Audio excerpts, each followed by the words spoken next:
पलामू में बेरोजगारी पलायन की तस्वीर अक्सर आंखों के सामने तैरती है। जहां लोग प्राइवेट नौकरी को दर दर की ठोकरें खाने को विवश हैं, वहीं अब तो मेदिनीनगर में सरकारी नौकरी चुटकी बजाते मिल रही है।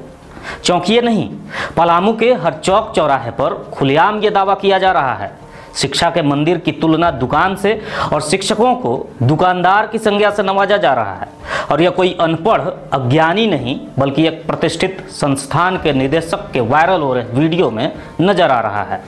मैं हूं प्रफुल्ल गिरी और कैपिटल स्पेशल में आप देखिए चुटकी में नौकरी।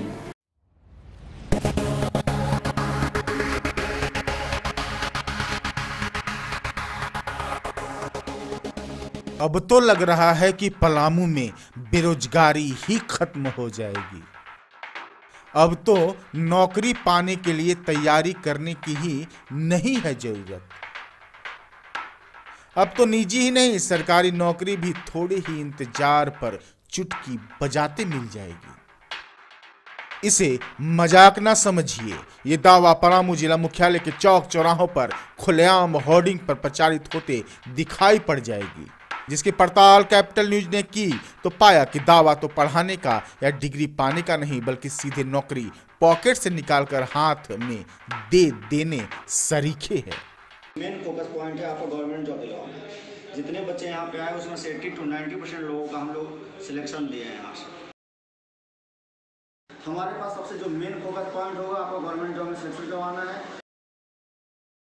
कंफर्म आपको यहाँ सिलेक्शन दिलवा देंगे, ठीक है, कोई भी चांस नहीं बनता। ये दावा किसी और का नहीं बल्कि वेब नामक शिक्षण संस्थान का है, जिनका दावा कितना अजीबो गरीब है उतना ही उनका तरीका भी सामान्य एवं सुलभ। नाम है वेब द जॉब मेकर। जैसा नाम वैसा ही गुण। संयोग ना मानिए तो 90% परिणाम बिना नौकरी बनाए कैसे संभव है। हमारा जो फोकस पॉइंट होगा सीधा जॉब देना है, क्योंकि जब तक आपका जॉब नहीं होता तब तक आप कुछ नहीं कर सकते। हम तो सर्टिफिकेट आपको देने वाले नहीं हैं। यहाँ पे आए तो आपका सिर्फ एक ही मकसद है, गवर्नमेंट जॉब लेना, और हम आपको यहाँ से देके चलते हैं। सब कुछ पढ़ाना हमारा मकसद नहीं है, और सीधा हमारे यहाँ से आके रिजल्ट आपका होगा। नहीं रिजल्ट होने का कोई चांस नहीं बनता। दरअसल इस दावे की पुष्टि करता है एक वायरल वीडियो जो है मेदिनीनगर के सुदना स्थित वेब द जॉब मेकर नामक इंस्टीट्यूट के निदेशक रविशंकर का, जो वेब यानी लहर की भांति धड़ाधड़ वो बातें बोले जा रहे हैं जो उनकी मंशा जाहिर करने के लिए काफी है। जिनकी माने तो शिक्षण संस्थान एक दुकान है, तो फिर दुकानदारी मजबूत करने के लिए जनाब भी अपने छात्रों को रिझाने के लिए कोई कोर कसर नहीं छोड़ते हैं। अभी आप देख रहे हो कि मार्केट में बहुत सारा दुकान खुला हुआ है। सब दुकान में सिर्फ पढ़ाने पे लोग फोकस कर रहे हैं। अब दुनिया का सब कुछ पढ़ने से सिलेक्शन तो नहीं हो सकता है। हमारा फोकस होगा सीधा जॉब देने पे होगा, ठीक है। अगर हमारे यहाँ आए हैं तो हम आपको सीधा जॉब देंगे, और अक्सर लोग ऐसे सिलेक्शन दिए गए। वायरल हो रहे वीडियो में साफ दर्शाया जा रहा है कि सरकारी नौकरी दिलाना तो जनाब रविशंकर के लिए चुटकी की बात है, जैसे कोई भी बोर्ड हो या विभाग ज्वाइन लेटर तो उन्हें ही बांटना हो। इसके लिए तो वो 4 माह विषयवार अध्ययन करवाते हैं, फिर भी बाकी संस्थानों एवं शिक्षकों से ज्यादा नौकरी दिए जाने की गारंटी देते हैं।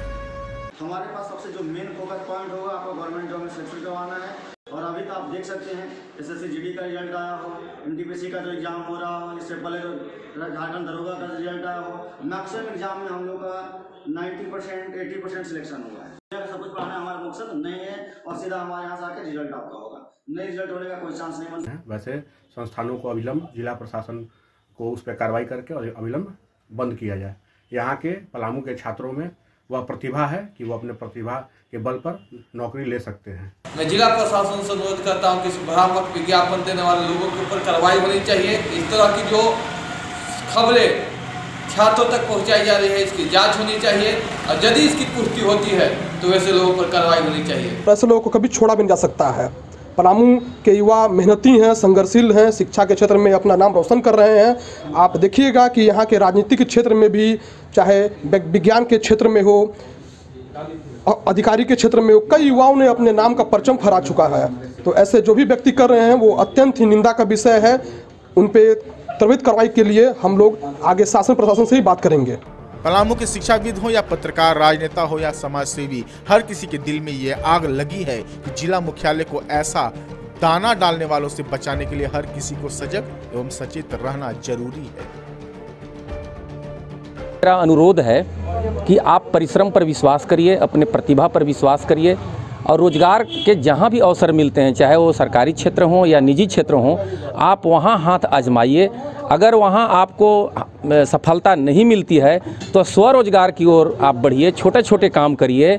कोई छोटा काम करने में बुराई नहीं है। ईमानदारी से जहाँ आप काम करिएगा, जहाँ आपकी पसीना बहेगी, खुशबू वहाँ होता है। आप अपने मेहनत पर भरोसा रखिए, मेहनत कीजिए।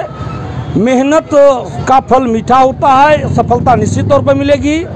अपना उद्देश्य को एकदम पूरा करने के लिए मेहनत जो है बहुत ही बड़ा माने आपके लिए अस्त्र की भूमिका में रहेगा। मेहनत से बड़ा कोई दूसरा कुंजी नहीं, कोई दूसरा पूंजी नहीं। आपको श्रम करने की जरूरत है। और मुझे तो लगता है कि कोई भी शिक्षण संस्थान का जो संचालक होता है वो बुद्धिजीवी होता है। बुद्धिजीवियों को इस तरह की बातें शोभा नहीं देती। कोई भी बुद्धिजीवी इस तरह की बातें न करे। अगर एक इंटेलेक्चुअल दूसरे इंटेलेक्चुअल की क्रिटिसाइज करता है तो ये अच्छी बात नहीं है। मैं इसको कतई अच्छा नहीं मानता हूँ। प्रचार प्रसार करना कहाँ, मुझे लगता है ये गलत नहीं है। लेकिन अगर ये दावा कोई करता है कि मैं आपको 100% नौकरी दूंगा, मुझे लगता है ये दावा करना भी गलत नहीं है। अगर वो पढ़ा लिखा कर नौकरी दें तो ये अच्छी बात है। टीचर को पढ़ाना लिखाना चाहिए, मेहनत करते रहना चाहिए। और अगर मेहनत करने के बाद बच्चों को नौकरी मिलती है तो मुझे लगता है ये अच्छी बात है। और देखिए, मेरे नज़र में कोचिंग संस्थानों का जो मुख्य मकसद है वो है छात्रों को शिक्षित करना। अगर आप कोचिंग संस्थान में बच्चे आ रहे हैं पढ़ने, आप पढ़ा रहे हैं उनको, अगर आप उनको अच्छी शिक्षा दे सकें, अगर पढ़ा सकें तो वो ज़्यादा उनके लिए फ़ायदेमंद होगा। नौकरी के लिए होता है, बहुत लोग प्रयास करते हैं, सारे लोग सफल नहीं होते हैं। कुछ लोग सफल होते हैं, वो ठीक है। जो असफल होते हैं वो भी गलत नहीं है, लेकिन आप ऐसा पढ़ाइए कि जो असफल होते हैं उनके भी जीवन में वो काम आए। लॉकडाउन में चाहे टीचर हो या कोचिंग संचालक हो, सबका कमर टूट गया है। आर्थिक तंगी से टीचर भी जूझ रहे हैं और संचालक भी जूझ रहे हैं। तो सबकी मानसिक स्थिति तो बिल्कुल ही बहुत ही दयनीय है। अब ये मानसिक असंतुलन का इसमें बात कहा जा सकता है। और सबसे दुनिया में सबसे बड़ी परेशानी जो होती है, जब किसी को पैसा देना होता है तो संचालक को रेंट देना है, बहुत सारा चीज़ देना है, और उसके पास अगर पैसा नहीं है तो आवेश में वो कुछ भी बोल सकता है, वो बुला सकता है। ये बहुत बड़ा मुद्दा है ही नहीं। ये कहीं से भी उचित नहीं है। जो भी लोग इस तरह का बयानबाजी कर रहे हैं कि दुकानें खुल गई है, तो मैं उनको ये कहना चाहता हूँ साफ शब्दों में कि कोई भी शिक्षण संस्थान अपने कैलिबर और अपने टैलेंट पे वो चलाते हैं और हर संभव अपने बच्चों को वो पढ़ाते हैं। इस तरह का अगर कोई भी शिक्षक कर रहा है, चाहे वह +2 लेवल का टीचर हो या कंपटीशन लेवल के टीचर हो, तो उन्हें तो पहला शब्द में हम टीचर कहेंगे ही नहीं, वे शिक्षा माफिया हैं। बहरहाल शासन प्रशासन को एक्शन मोड में रहने की दरकार है। साथ ही अभिभावकों को सतर्क एवं सजग रहने की जरूरत है। ऐसा ही अजीबोगरीब दावा हमारा भी नहीं है कि हर शिक्षण संस्थान नौकरी बेचता हो, लेकिन इतना तो सजग करना हमारा दायित्व है कि किसी भी दावे की जांच कर लें, यूं ही नहीं नौकरी के अंधे दौड़ में शामिल हो जाएं। प्रफुल्ल गिरी का नमस्कार।